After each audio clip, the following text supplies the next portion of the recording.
Olá! Então vamos falar aqui nesse vídeo sobre uma ferramenta muito utilizada, seja na área de serviços, na prestação de serviços, ou seja em projetos, que é a ferramenta de matriz de responsabilidades. E eu separei aqui uma série de informações do que é essa matriz, também conhecida como matriz RACI, onde ela é utilizada, de que forma, né? Então eu trouxe aqui uma série de informações que eu quero compartilhar com você agora nesse vídeo. Bom, a matriz de responsabilidades, né, essa matriz RACI, e a gente já vai falar sobre cada uma dessas letras, ele é o ponto principal de sucesso, ou um dos principais pontos de sucesso de um serviço ou de um projeto. Né, e é a elaboração desse planejamento bem estruturado e aí essa organização na hora de executar, na hora da execução das atividades do projeto ou do serviço. E como é que isso envolve muitos fluxos de trabalho e pessoas responsáveis por eles, o ideal é utilizar recursos que ajudem na sistematização dessas tarefas, na organização, na priorização dessas tarefas. E aí que entra o conceito de matriz de responsabilidades.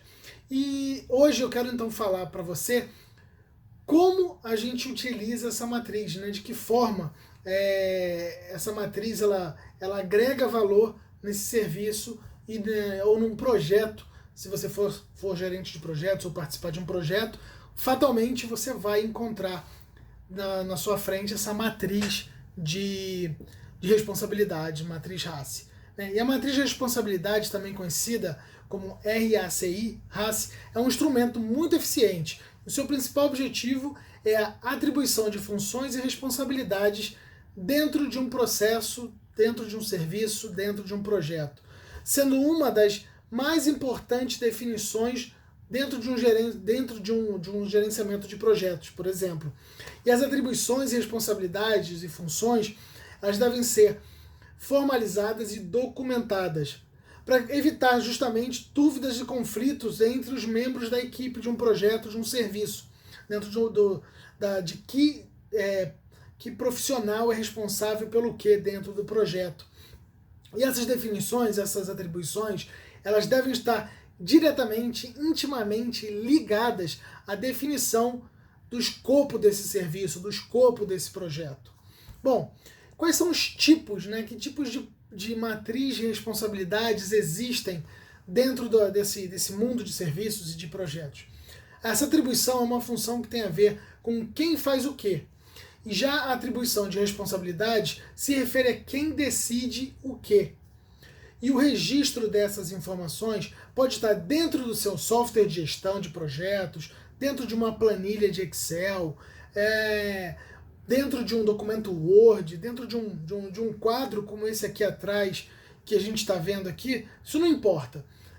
O importante é que onde ficam essas informações é fundamental que elas estejam disponíveis para toda equipe que vai ter acesso ao serviço ou ao projeto.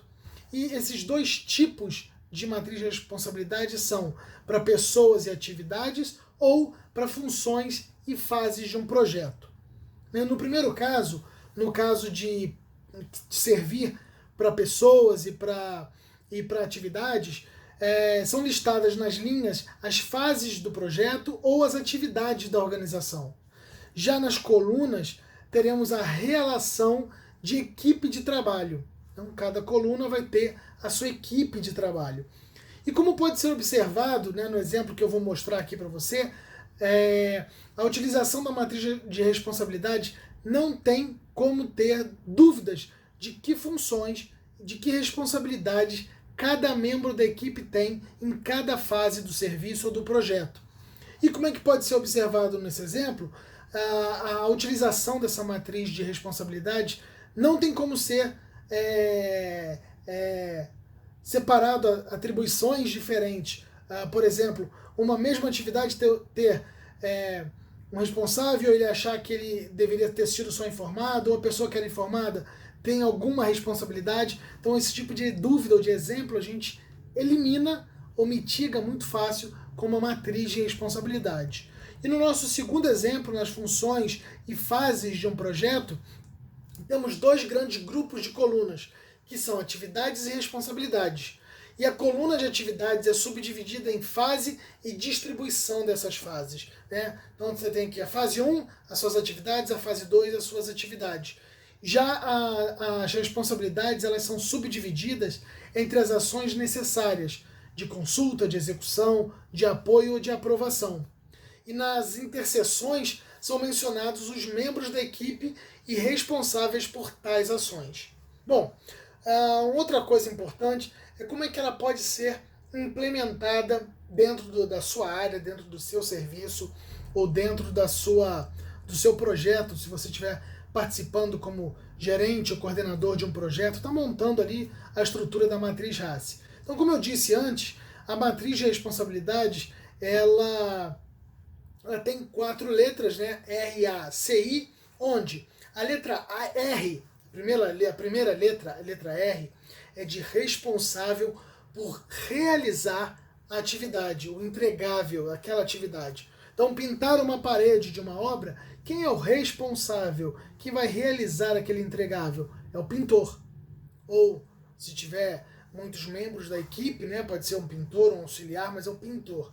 O A, a segunda letra, a letra A, é o indivíduo encarregado da aprovação da atividade, que responderá pela demanda, também chamado de autoridade. Então, por exemplo, num exemplo de uma obra, onde o pintor ou o pedreiro ele tem a responsabilidade de executar aquela ação, o mestre de obras, por exemplo, ele pode ser o A, ele pode ser o membro da equipe que tem a autoridade sobre aquela atividade e vai provavelmente até responder por ela num momento mais macro do projeto ou do serviço.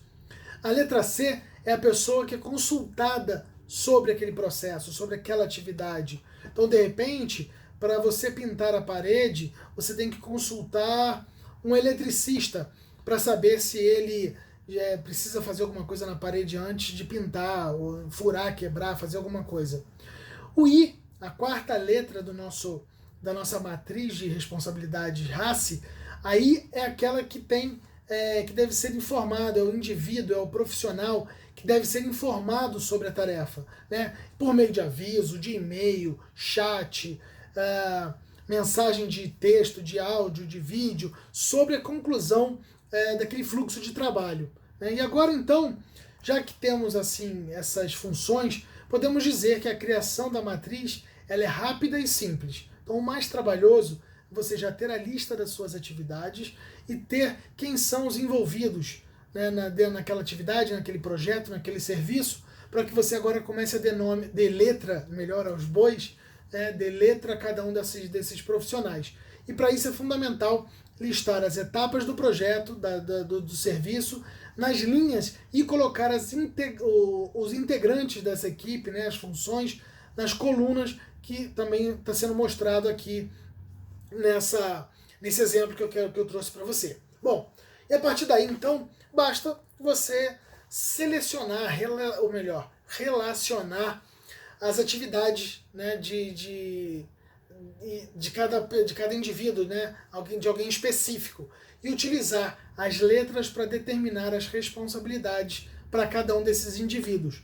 Isso é preciso, então, observar alguns aspectos básicos que ajudarão nessa implementação de forma correta. Então, para isso, você precisa prestar atenção em estabelecer um limite de executores, né, que é o R, para cada tarefa. Para atividades mais complexas, por exemplo, o ideal é dividir essas atividades em outras menores e mais simples e fáceis de serem finalizadas. Lembrando, claro, que atribuir as responsabilidades para cada uma delas também é fundamental. Beleza? Bom, cada processo deve ter apenas um prestador de contas. Então, outra dica importante, para cada uma daquelas atividades, o A, que é o responsável maior, né, o autorizador, deve ter pelo menos um A para aquela atividade. Ou seja, se o pedreiro não pintar, o mestre de obras, por exemplo, que é o A, ele tem que responder por aquilo. E lembrando, super importante, para cada linha de atividade que você colocar na sua matriz RACI, tem que ter um nome, um profissional para cada letra. Então, para cada atividade tem que ter alguém para o R, alguém para o A, alguém para o C e alguém para o I. Certo? Muito bem. Vale ressaltar que essas atribuições relacionadas nessa sua estrutura da matriz deve estar diretamente ligada ao escopo do seu projeto, diretamente ligada ao escopo do serviço que você vai prestar dentro daquele pool de serviços que você se propôs a entregar para o seu cliente. As equipes, por sua vez, precisam ser inseridas nos processos de decisão e nomeações das tarefas. Isso ajuda a evitar mal-entendidos no processo do serviço da matriz de responsabilidades e possíveis conflitos de informação, ok? Inclusive, lá no seu fluxo de comunicações que você deve ter montado, a matriz RACI vai te ajudar bastante você já saber quem você vai informar, com quem você vai falar e tudo, certo? Bom, nesse momento você deve estar perguntando, tá, mas que benefícios, né, que essa matriz vai trazer para a gente no nosso serviço, no nosso projeto? Essas ferramentas e metodologias são excelentes aliadas de um gestor de projetos, de um gerente de serviços. Elas auxiliam desde a gestão do tempo até questões mais complexas do seu serviço, do seu projeto, envolvendo o desempenho das equipes, por exemplo. E dessa mesma forma, o papel da matriz de responsabilidades é o de apoiar o gerenciamento dos projetos, a gestão dos serviços, mas ela vale além da definição de pessoas encarregadas para cada fluxo de trabalho. Entre as principais vantagens fornecidas por essa matriz, a gente pode citar, por exemplo, a formalização das responsabilidades dentro do seu serviço, do seu projeto. Eu, nesses mais de 20 anos, 24 anos de carreira, um dos maiores problemas que eu tive em projetos que eu gerenciei, seja aqui no Brasil, seja no mundo, onde quer que seja, um dos maiores problemas que eu tive foi justamente responsáveis por cada atividade. Eu já tive muito problema do deixa que eu deixo, eu pensei que fosse você, eu achei que era sua atribuição, não minha. Então, para evitar esse tipo de problemas, é que a matriz RACI vai te ajudar. Então, quando não se tem uma formalização dessas responsabilidades, cria-se uma confusão a respeito de quem é o verdadeiro dono daquela tarefa que estava definida no projeto, né? E não se sabe aí qual pessoa que deveria responder pelos resultados que aquela atividade deveria entregar. E a consequência disso, óbvio, é ter problemas na realização, né, nas avaliações individuais e eficazes de cada atividade, ou fornecer, inclusive, né, feedbacks precisos e relevantes para os colaboradores, para os membros da sua equipe. Essa matriz de responsabilidade também se torna a solução para essas questões, e as medidas que se registra a distribuição das tarefas e responsabilidades de cada profissional dentro do projeto tende a diminuir o atrito e o conflito entre as pessoas dentro do seu projeto. Entretanto, o ideal é avaliar quais são as competências de cada um, de forma que a designação ocorra de acordo com os pontos fortes de cada um. E assim, a gente consegue evitar o risco de selecionar um profissional que não possui determinada habilidade para executar uma atividade dentro do seu projeto. Outro benefício, né, é a divisão clara das atividades, né, sem pessoas reclamando de ser multitarefa dentro do seu serviço, dentro do seu projeto. Então, a partir do momento em que se pode visualizar todas as atividades que precisam ser realizadas, né, e atribuir para cada membro da equipe de maneira estruturada as suas atividades, as suas responsabilidades, não tem sobrecarga de trabalho. A gente evita muito que tenha essa sobrecarga de trabalho para que alguns profissionais não digam que está fazendo mais ou menos, ou que, enfim, não sabia da quantidade de atribuições. E evita-se também que outras responsabilidades sejam misturadas àquela que você tem como atividades atribuídas a você. E o que cria esse desequilíbrio é o risco de haver conflitos entre as pessoas, como eu disse, o mesmo a demonstração de desânimo que pode ter dentro da equipe. Isso tende a diminuir quando os profissionais já têm claro quais são suas atribuições dentro de um pool de serviços ou de projetos. Isso torna também possível eliminar o desperdício de tempo na definição de responsabilidades e otimizar o tempo dos funcionários envolvidos em cada serviço ou em cada pool de serviços ou de ou de entregáveis que ele tem no projeto, né? Além disso, é uma definição clara de quais são, né, os limites entre as responsabilidades de cada membro da equipe e o que deve dizer, o que eles devem saber, né, exatamente quando termina o papel de um e começa o papel de outro membro da equipe.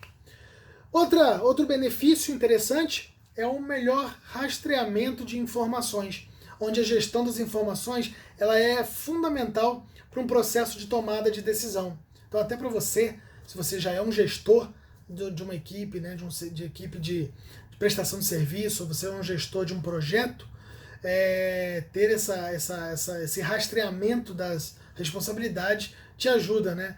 Então, sem uma boa organização, dificilmente você consegue acompanhar todos os aspectos que são relativos a cada serviço, a cada projeto. Então, sendo assim, é recomendável, né, que a gente documente os dados e organize-os, né, evitando perda e facilitando assim a localização deles no decorrer aí do seu serviço ou do seu projeto. Então, o papel de uma matriz de responsabilidades é facilitar esse rastreamento. E ele aponta quem são os responsáveis pelas tarefas que podem ser procurados para repassar as informações que não estão sendo documentadas ou esclarecer alguma eventual dúvida que tenha no serviço ou no projeto. Além de evitar algumas questões que são mais difíceis de serem formalizadas e monitoradas, utilizando somente uma matriz qualquer. Então, para elas, o ideal é poder contar com um software de gestão. Aí é um outro nível, né, que auxilia na organização e pode também dar suporte na criação de indicadores de desempenho, por exemplo, que não deixa de ser um papel de um gestor de equipe, de área ou de projetos, criar esses indicadores para apresentar. Outro benefício, resolução de pequenos problemas que vão ocorrer durante o processo aí de serviço, na prestação de um serviço ou de um projeto, né? Então, falta de comunicação ou uma comunicação errônea e inadequada entre os colaboradores acarreta problemas que podem afetar o desempenho das equipes. Então, como resultado, é possível que até mesmo os resultados dos projetos e o alcance dos objetivos sejam prejudicados diretamente por essa falha ou falta de comunicação. Uma das principais questões relacionadas a esse ponto é a dúvida a respeito de quem procurar quando ocorrer qualquer falha dentro do seu projeto. E essa interrupção ela surge em decorrência da falta de uma definição formal de quem são os responsáveis de cada processo, dos processos daquele serviço apresentado. E por meio dessa matriz de responsabilidades, fica claro quem fez o quê, com que consequência, quem são os profissionais que devem ser consultados em caso de dúvidas, né, na tomada de decisão ou na execução das tarefas. E de forma que isso reduz o risco de que pequenos problemas ocorram dentro do projeto. Outro benefício é a melhora clara, direta dos controles dos prazos dos projetos ou dos serviços. Então, mesmo os mais simples possuem funções diversificadas e uma quantidade considerável de atividades que precisam ser concluídas. Assim, uma boa gestão de processos se faz necessária para integrar, né, pessoas e atividades, a fim de que você alcance um objetivo em comum de fazer uma boa prestação de serviços, né, atender os SLAs de um serviço, de um projeto, de um entregável, do que quer que seja que você esteja controlando com a sua matriz. E a matriz de responsabilidade, então, ela pode te ajudar da seguinte forma nesse momento. Primeiro, uma divisão e priorização das fases, de acordo com a relevância e a urgência que elas possuem dentro do serviço ou do projeto. Depois, uma otimização desse monitoramento da execução das tarefas, já que se sabe com precisão quais são os responsáveis por elas. Terceiro, é a maior eficácia na implementação de pequenas melhorias dentro da área de serviços. Melhora também no processo de documentação das estratégias e dos desvios que ocorrem durante o projeto. Um aumento do compromisso, né, do comprometimento dos envolvidos das atividades em decorrência da formalização que você impôs ou colocou para cada membro da equipe e registrou isso na matriz RACE. Então, no que diz respeito à melhoria do controle de prazos, quando se alinha o cronograma de um projeto ou de um serviço na matriz de responsabilidades, a gente consegue especificar tanto as atribuições das tarefas, né, determinando seus responsáveis, quanto né, o prazo que se espera dessa entrega de cada fase ou do serviço implantado, né, que está sendo prestado, ou do projeto. Assim a gente consegue, além de ficar claro o andamento das atividades, o gerente, o gestor, ele pode acompanhar melhor a possibilidade desses prazos e redimensionar recursos e classificar novas prioridades ou novas urgências, se ele assim identificar como nova necessidade do projeto. E aí essa utilização dessa matriz RACI, ele é uma excelente maneira, né, da gente distribuir essas responsabilidades entre os colaboradores, formalizando assim as atribuições e documentando essas informações. Tudo isso garante uma comunicação mais clara, mais fluida, mais transparente ao longo da sua prestação de serviços, ao longo do seu projeto, evitando assim possíveis conflitos entre membros da equipe. E aí as questões que são essenciais para o sucesso do seu serviço, do seu projeto, ele começa a ficar mais tangível, né, e visível durante a sua fase de prestação. Então é isso que eu queria falar para você sobre a matriz RACI. Espero que eu tenha conseguido esclarecer um pouco mais para você o que a matriz RACI entrega, como é que ela se apresenta, como é que ela pode ajudar você a entregar melhor o seu serviço, o seu projeto. Eu, praticamente em todos os projetos que eu atuei, eu usei uma matriz RACI, principalmente em médios e grandes, quase que se torna imprescindível uma ferramenta como essa sendo utilizada. Então eu recomendo que você faça, dá um pouco de trabalho, principalmente montar, mas ela vai, no decorrer da prestação do seu serviço, da prestação do seu projeto, né, da implementação do seu projeto, ela vai sim te entregar melhores resultados e direcionar melhor o seu trabalho.